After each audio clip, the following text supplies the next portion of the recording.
The anime begins in an academy where the boys coexist with the girls, and in order to do so, they are forced to throw their masculinity away by dressing up as girls all the time, all while behaving like one.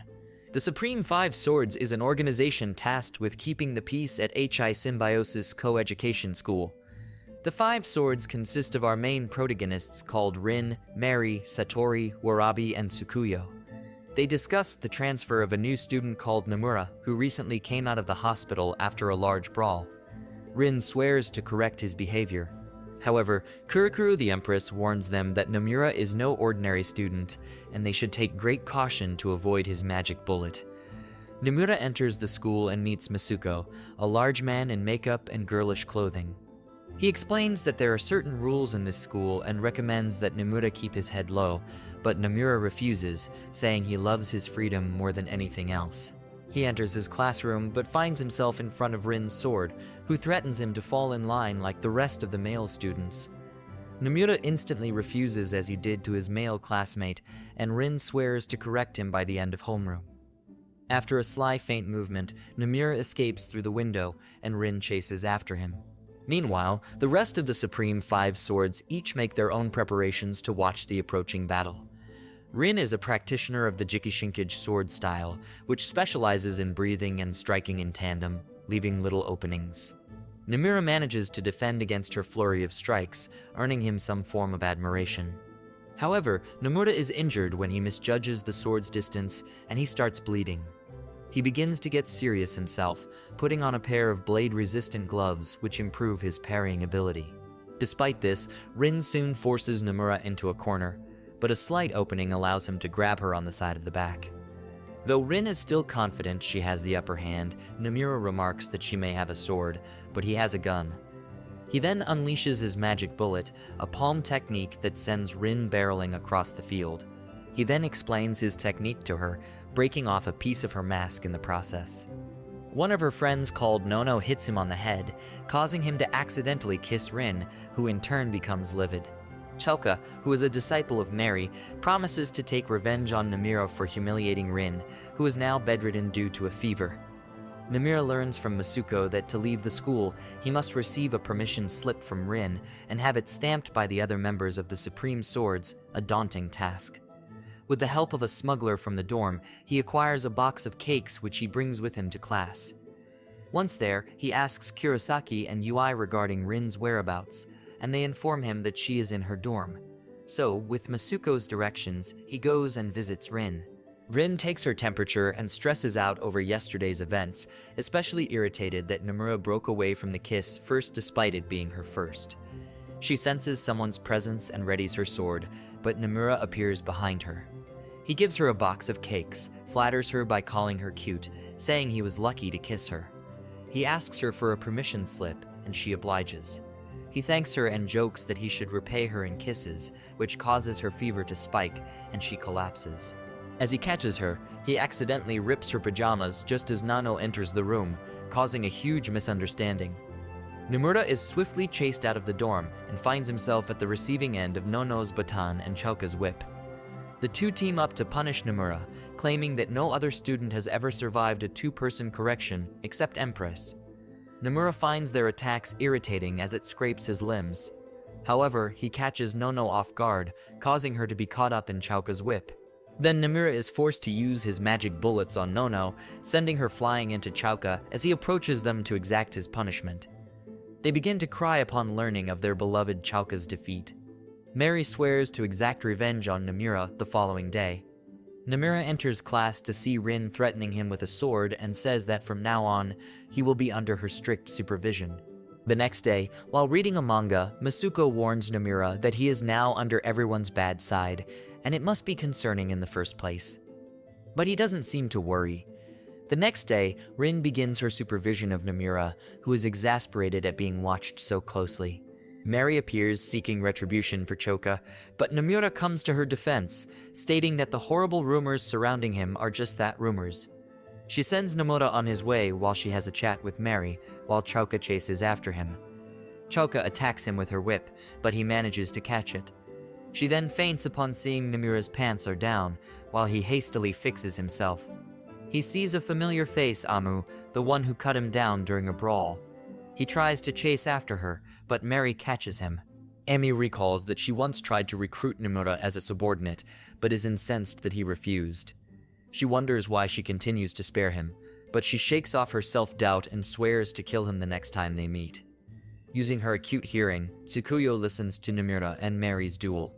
He is kept at bay by Mary's sharp and swift rapier strikes. He is unable to close in, and he is slowly whittled away. He decides to charge at her with a banzai attack and is stabbed in the process, but Mary is shocked when she sees her attack blocked by the manga he was reading earlier. He smacks her on the head, giving him the range to use his magic bullet, defeating her. Expecting to be violated, Mary gives herself up to him, but he refuses, which irritates her as it implies that Rin is more attractive than her. He asks for her permission stamp, and she tries goading him into touching her chest by placing the stamp in them. However, he continues to refuse. Rin then arrives and begins punishing him for his lecherous ways, but Mary stops her and admits defeat. She stamps his permission slip and declares that she will join Rin in supervising him. Nomura's even stricter supervision begins just as Warabi returns from Hawaii.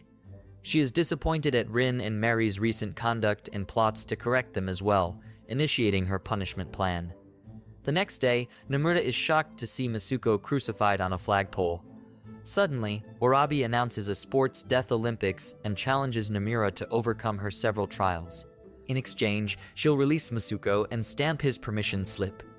When Rin and Mary question her actions, Warabi summons her 3 musketeers, Tsunami, Kinu, and Nico, who are informed that they must take part as well. The first game is announced as a sumo competition when suddenly Nono and Choka arrive to oppose Warabi. However, they are easily dispatched by the 3 musketeers. Enraging Rin and Mary, when they seem a mirror talented at putting on the sumo loincloth, a mawashi, they have him put it on them, but they were not prepared for the humiliation and embarrassment they would go through. The match begins, and Nomura is shocked to learn that his opponent is a huge bear. He uses consecutive magic bullets, but it is not enough to bring down the beast. After kicking it in the leg, he sneaks up behind it and lifts it into the air. Nomura calls out Warabi, irritated at how she acts all high and mighty, endangering innocents. As she goes, he swears that if they win, they'll all have to wear mawashis as some kind of atonement. Suddenly, the bear's mawashi comes undone, and Nomura smiles like a punk. As per the rules of sumo, a mawashi coming undone is counted as a loss. Warabi cannot believe her bear lost, and she faints to the ground. She then announces that the games are over, which means war. Warabi invites Nomura to the top of the roof, where the 3 musketeers and several of her henchmen are waiting for him. Rin and Mary warn him that it is a trap, but Nomura insists on going regardless. They head to the main building where Nono and Choka take care of the small fry. Nomura plans to climb to the roof using the back entrance, but is stunned when Satori from the 5 Blades emerges from it, clearing a path for them. However, she makes it clear that she does not like Nomura one bit and is only helping them because Warabi has gone beyond what was agreed. The 3 of them then climb to the top of the roof and confront Warabi, where Nomura reaffirms that she will wear a mawashi when she loses. Mary protects their flank from the encroaching 3 musketeers. Nomura faces Warabi's boxing bear, and Rin faces Warabi herself. Although the 3 of them put up a good fight at first, they are soon driven into corners. Nomura has difficulty coping with the bear's brutish strength. Mary is attacked by scattered rivets, and Rin is losing in swordsmanship, driven into a corner.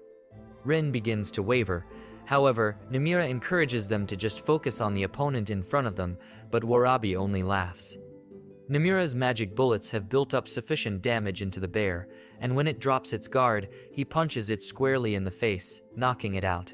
Likewise, Mary engages the musketeers in close quarters, taking them all out in one fell swoop. Warabi is stunned that her allies have lost. She and Rin go for a duel exchange, but at the last second, Warabi shies away from Rin's slash, causing her own to miss, and she is defeated. The group celebrates their victory, but when Nomura suggests they finally tie Warabi up in a mawashi, Rin and Mary do not wish for her to undergo that same embarrassment, and they attack him instead. After fussing over their appearance, Rin and Mary head out to meet Nomura, but are irritated when he is suddenly popular with the girls. After eating lunch with him, they are further incensed when he does not notice their efforts to be more appealing to him. Over dinner, the two girls try to plan how to rein him in, which is enough to send chills up his spine. That night, someone enters his room. The next day, they are surprised when Nomura notices their fashion changes, flustering them both during their routine inspection. They are angered when they find an image of Satori and Nomura on the same bed under the sheets. They start chasing him across the school grounds while Nomura scrambles to comprehend what is happening. He collides with Warabi and her bear, and they allow him to hide. When she learns of his predicament, she is amused and asks him what his plan is. Nomura decides to find evidence that the picture is not consensual. Nomura intentionally gets caught, allowing himself to be brutally interrogated by Rin and Mary. However, they stop when they see a horrific scar on his back. Warabi enters his cell and helps him up, revealing that she agrees to cooperate with his plan. The both of them sneak into Satori's dorm room to find the unaltered photo, but Warabi remarks that it could have been given to someone else like the three masked girls under Satori's guard. They decide to investigate the showers next, narrowly avoiding traps and being caught by the dorm residents who are distracted by the sight of a bear cub. They search the showers and find that Satori's sword is missing. Warabi senses something is amiss, and when they turn around, they meet Misogi, Satori's right hand. After blocking a needle shot from her blowpipe, Satori emerges from the shower, sword in hand. Satori explains that she was able to take those photos with him thanks to Masuko's help, and Nomura finally remembers the events from last night, realizing that everything thus far has all gone according to Satori's plan. Meanwhile, both Mary and Rin fuss over Nomura while drinking non-alcoholic beverages and question if their decision to trust him in the first place was correct. Nomura goes and fights the still-naked Satori, while Warabi takes on Misogi. However, the poison from earlier begins taking its toll, and her vision becomes hazy. Satori's swordplay confuses Nomura, and after guessing her sword style incorrectly, she suddenly uses styles from several different schools, catching him off guard. He calls her a monster, and she remarks that her parents say the same thing about her. Nomura realizes that her sword style is Keshi, which borrows sword techniques from various schools, and he is right on the money. This does not mean he is out of the woods yet. Just knowing her style does not mean he is equipped to cope with it. Warabi is similarly having difficulty fighting due to the poison in her veins, and all seems lost. Nomura lures Satori back into the shower room, where he suddenly strips naked. His gambit works.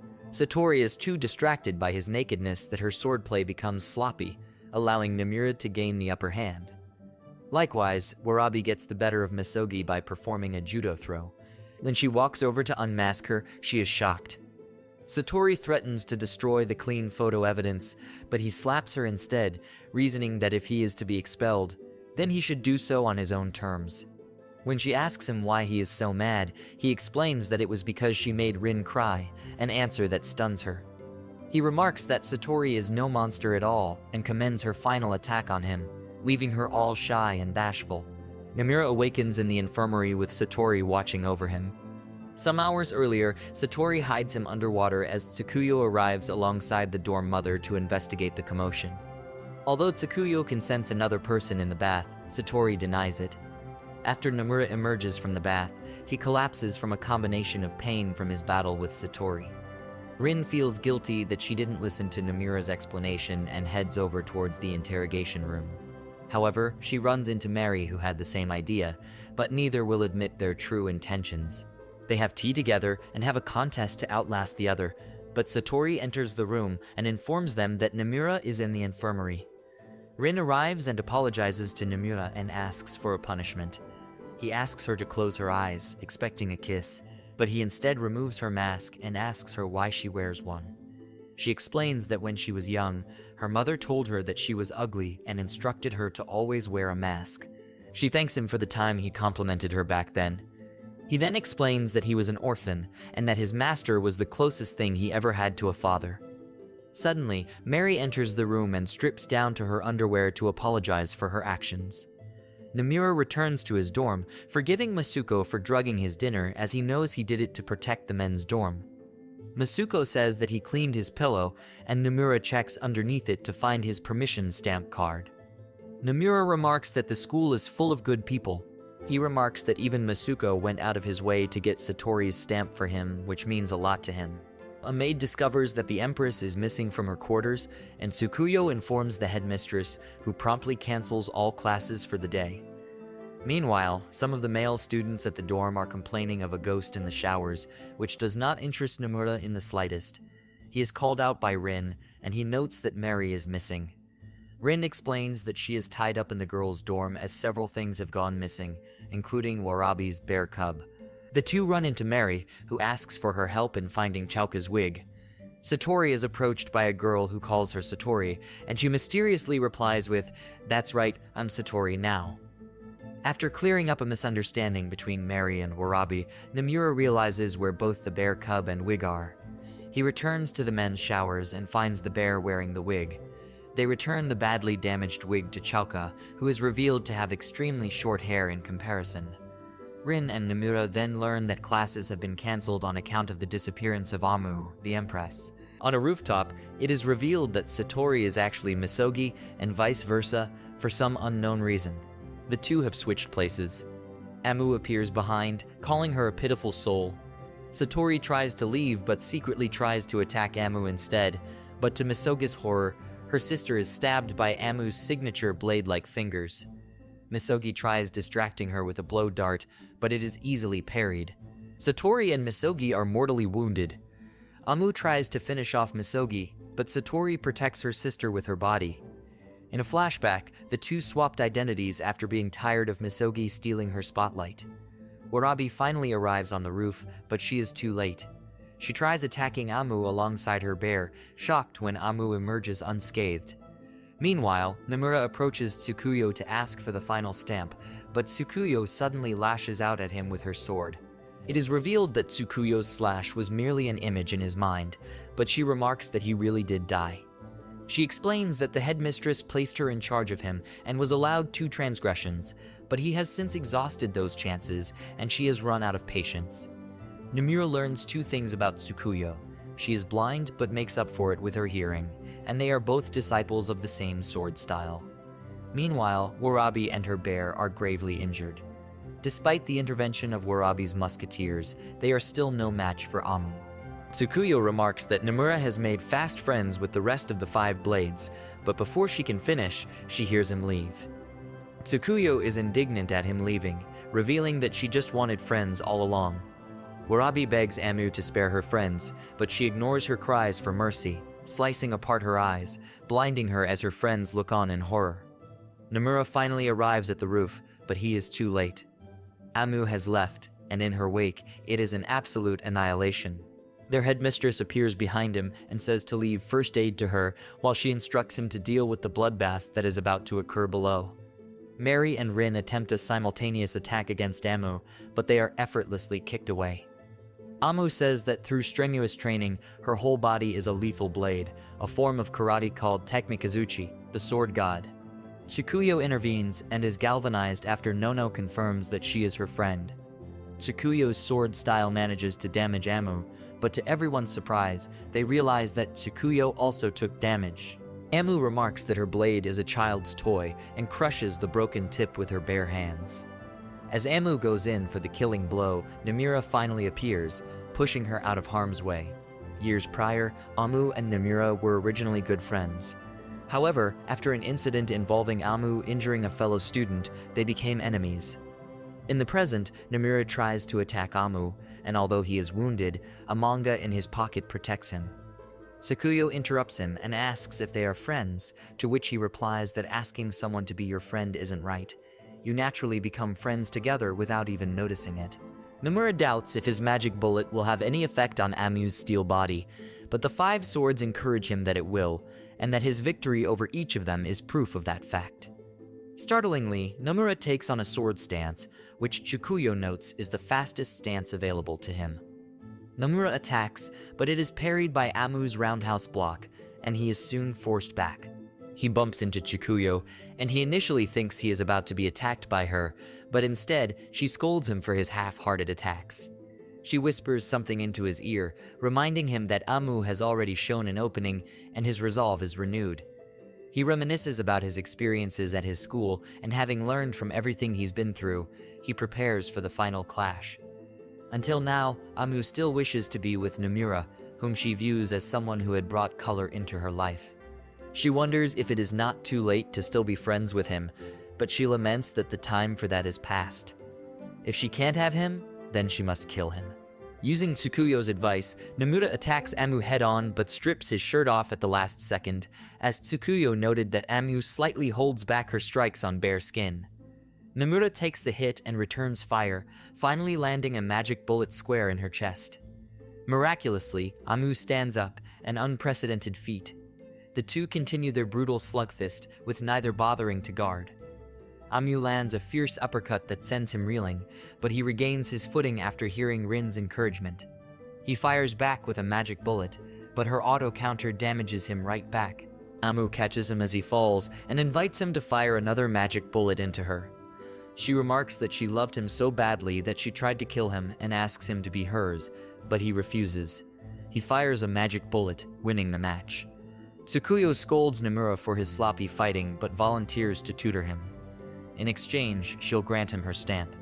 However, they are interrupted by the headmistress Yukino. She tells the girls to disperse and informs Nomura that he is expelled the following day. Nomura visits Warabi in the hospital to say his goodbyes, telling her to take care of herself. He then visits Satori, who asks him what he thinks of her, and he replies that she is the girl who tried to cut him up in the bath. As he leaves, Misogi enters, and when she incorrectly calls Satori by Misogi, she remarks that either name is fine. She is who she is. Meanwhile, Rin and Mary try to appeal Nomura's expulsion to the headmistress, but she refuses. Nomura walks out of the school building and meets Tsukuyo, and he learns that Amu has already left the school. He tries to go after her, but Tsukuyo remarks that he cannot leave without permission from all 5 supreme swords, and she brandishes her permission stamp. The mirror chases Amu to the airport, and the two say their goodbyes. When he asks her if she has any message she'd like for him to pass on, she suddenly kisses him and playfully answers that Nomura is mine. He returns to the academy, where he sees Rin and Mary. They explain to him that his expulsion was rolled back by the headmistress, who instructed them to keep a closer eye on him. Rin draws her sword and asks Nomura the same question when they first met. Does he want to coexist with them or leave the school? To which he replies with the same answer, no way. Nomura approaches HI Symbiosis Academy with all his friends gathered to welcome him back. As he steps through the gates, he exclaims, "I'm back," which then brings the anime to an end.